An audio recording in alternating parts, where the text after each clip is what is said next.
Healthy breakfast বা tiffin recipe এর আগেই অনেকে আমাকে রিকোয়েস্ট করেছেন, তাই আজকে খুবই সহজ পদ্ধতিতে কম উপকরণে কম তেলে আজকে আমি আপনাদের বানিয়ে দেখাবো একটা সহজ হেলদি ব্রেকফাস্ট বা টিফিন রেসিপি। দেখবেন বড় থেকে ছোট সবাই এটা খেতে খুবই ভালো লাগবে। তাহলে চলুন রেসিপিটা শুরু করা যাক।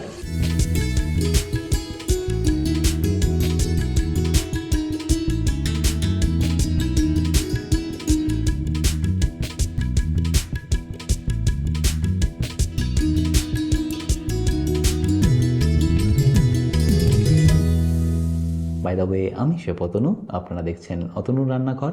আর আজকে আমাদের রেসিপি কর্ন চিলার, আর তার সাথে একটা দারুণ চাটনির। তাহলে এই কর্ন চিলা বানানোর জন্য আমি এখানে নিয়ে নিয়েছি 300 গ্রাম কর্ন। আমি এখানে দেখুন একদম কাঁচা সুইট কর্নটাই নিয়ে নিয়েছি। এটাকে কিন্তু আমি আগে থেকে ব্লাঞ্চ করে রাখিনি, আর এই কাঁচা অবস্থাতে এটাকে আপনাদের পেস্ট করে নিতে হবে। তার জন্য এখানে আমি একটা মিক্সিং জার নিয়ে নিয়েছি, তার মধ্যে এই কর্নটাকে আমি ট্রান্সফার করে নেব।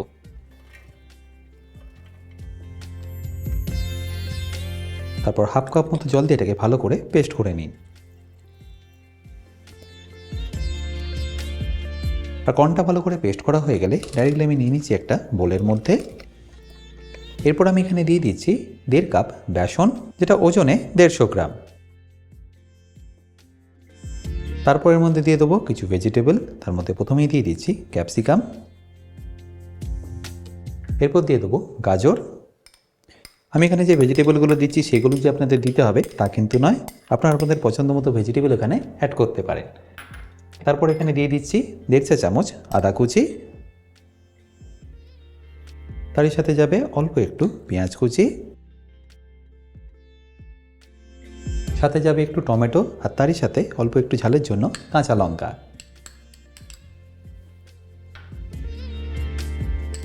যদি এটা বাচ্চাদের জন্য বানান সেক্ষেত্রে ঝালটা একটু আপনারা বুঝেই দেবেন।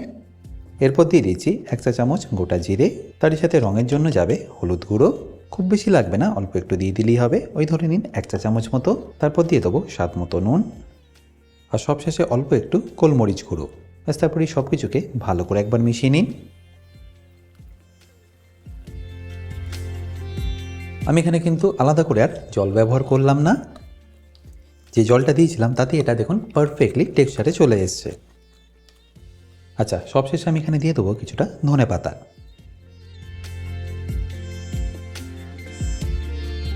আচ্ছা, এটাকে এখন আমি সাইডে রেখে দিচ্ছি, আর খুব তাড়াতাড়ি একটা আপনাদের চাটনির রেসিপিও বানিয়ে দেখাচ্ছি। আর চাটনিটা বানানোর জন্য আমি এখানে একটা ফ্রাইং প্যান নিয়ে গ্যাসটাকে অন করে নিচ্ছি। আর এই ফ্রাইং প্যানটা যতক্ষণ গরম হচ্ছে ততক্ষণ আমি এখানে কেটে নেবো 2টো টমেটো। টমেটোটাকে আপনাদের এইভাবে মোটা মোটা স্লাইস করে কেটে নিলেই হবে।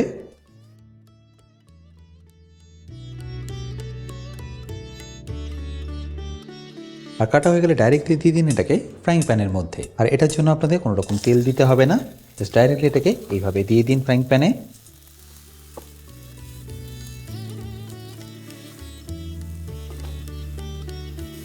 আর এরই সাথে দিয়ে দিন কয়েকটা রসুনের কোয়া, আর ঝালের জন্য কয়েকটা কাঁচা লঙ্কা। এবার কোনো রকম তেল না দিয়ে এটাকে ভালো করে একবার ঝলসে নিন বা কুক করে নিন। আপনারা যদি চান এর মধ্যে অল্প একটু তেলও অ্যাড করতে পারেন, বাট আমি এখানে তেলটা ব্যবহার করলাম না। আচ্ছা, এখানে বলে রাখি, আপনারা যারা অতনু রান্নাঘরে ইউটেন্সিলগুলো কিনে নিতে চাইছেন, লিঙ্ক আমি ডেসক্রিপশন বক্সে দিয়ে রেখেছি। অ্যামাজন থেকে সেটা আপনারা ইজিলি কিনে নিতে পারবেন। আর যখনই দেখবেন একদিকটা কুক হয়ে গেছে, পাল্টে নিয়ে অপর দিকটাও কুক করে নিন।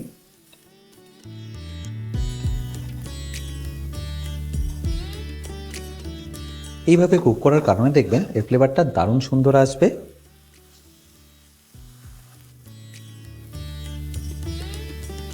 আর এই একইভাবে আমি রসুন আর লঙ্কাগুলোকেও পাল্টে দিচ্ছি।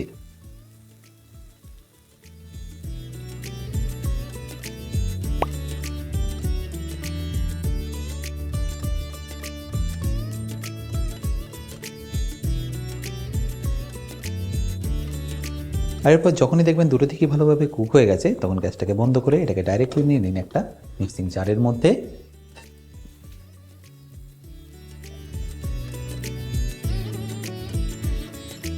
এবার এটা একটু ঠান্ডা হয়ে গেলে আমি এর মধ্যে দিয়ে দেবো অল্প একটু ধনেপাতা, তারই সাথে যাবে 1 চা চামচ বিট নুন, অল্প একটু রেগুলার নুনও, আর সবশেষে যদি থাকে অল্প একটু চাট মশলা এখানে অ্যাড করতে পারে।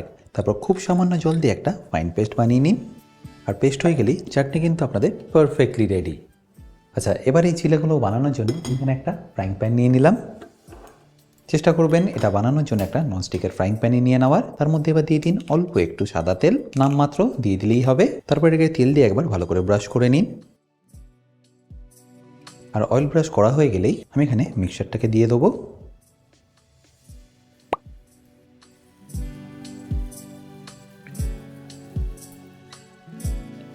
আর মিক্সচারটাকে দেওয়ার পরে এইভাবে আপনাদের এটাকে একটু স্প্রেড করে দিতে হবে। তারপর ফ্লেমটাকে মিডিয়াম করে এটাকে ভালো করে কুক করে নিন। একটা দিক কুক হতে আপনাদের মোটামুটি সময় লেগে যাবে ধরুন 2 থেকে 3 মিনিট।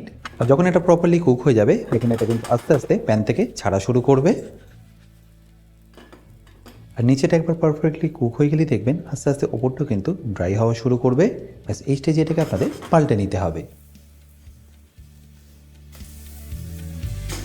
আশা করি নিশ্চয়ই দেখতে পাচ্ছেন কতটা সুন্দর কালার এসছে। ব্যাস এবার ওই অপর দিকটাও আপনারা একইভাবে কুক করে নিন। দেখুন কত সুন্দরভাবে এটা কুক হয়ে গেছে। ব্যাস এবার এটাকে আমি তুলে নিচ্ছি। তাহলে নিশ্চয়ই দেখতে পেলেন এটা বানানো কতটা সিম্পল। এবার একইভাবে আমি আপনাদের বাকিগুলো বানিয়ে দেখাচ্ছি। ব্রাশ করা হয়ে গেলে দিয়ে দিন মিক্সচারটা।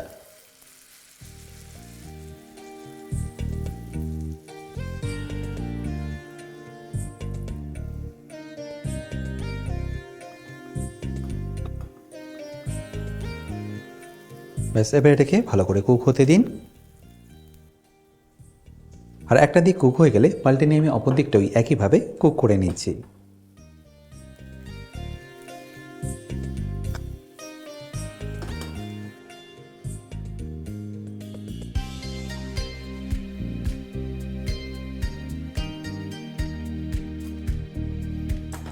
দেখুন এটা এখন পারফেক্টলি রেডি। তাহলে নিশ্চয়ই দেখতে পেলেন এটা বানানো কতটা সিম্পল। আশা করি সম্পূর্ণ রেসিপিটা আপনাদের নিশ্চয়ই ভালো লেগেছে। আর যদি ভালো লেগে থাকে অতি অবশ্যই কিন্তু আমাকে কমেন্টে জানাতে ভুলবেন না। বাই দ্য ওয়ে আমি শেফ অতনু, আপনারা দেখছিলেন অতনুর রান্নাঘর। দেখা হচ্ছে আপনাদের সাথে একটা নতুন রেসিপি নিয়ে নেক্সট এপিসোডে। ভালো থাকবেন, সুস্থ থাকবেন।